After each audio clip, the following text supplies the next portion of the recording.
ایک بے زبان جانور کے سامنے آپ اس کے بچے کو ماریں یا اس کو ذبح کریں، اس کا بس نہیں چلتا، وہ چیخے گا تو ضرور۔ خدا کے بندو، جانور میں ہم میں تو فرق تو کرو۔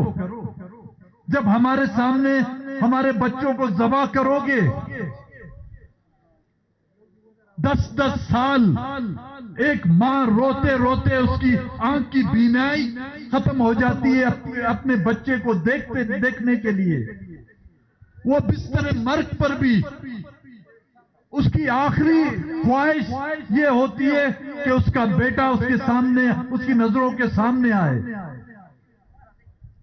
اس کو قبر میں بھی اتارا جاتا ہے، اس کے بیٹے کو یہ حق نہیں دیا جاتا کہ وہ اپنی ماں یا اپنے باپ کو جو ہے قبرستان تک جو ہے پہنچانے میں کندھا دے سکے، اس کی جنازہ نماز پڑھا سکے۔ کس اسلامی قوانین میں ہمارے کیا آپ لوگوں کے پاس کپڑوں کی کمی ہے؟ ایک سفید کپڑا بھی کفن کے لیے ہمارے بچوں کو آپ مہیا نہیں کر سکتے۔ بغیر غور کفن آپ نے اجتماعی قبروں میں ہماری بچوں کی لاشوں کو دھکیلا ہے ان قبروں پر، اور ان پر چونا ڈالا گیا ہے کہ وہ لاشیں مسخ ہوں، ان کے چہرے مسخ ہوں اور ان کے رشتہ دار ان کو پہچان نہ سکیں۔ اس ظلم و زیادتیوں کے باوجود بھی ہم چاہتے ہیں کہ یہاں پر قانون کی بالادستی ہو، یہاں پر آئین کی حکمرانی ہو، یہاں پر جمہوریت پلے، لیکن اس جمہوریت کی بحالی کے لیے بھی دفعہ 144، جب یہاں پر الیکشن ہوتا ہے تو بھی دفعہ 144، جب یہاں کوئی اپنے حقوق کے لیے احتجاج کرتے ہیں تو بھی دفعہ 144۔ ہم نہ کسی کے دفعہ 144 کو قبول کرتے ہیں، نہ ہی کسی الیکشن کمیشن کے فارم 47 کے سے منتخب شدہ ان حکومتوں کو ہم قبول کرتے ہیں۔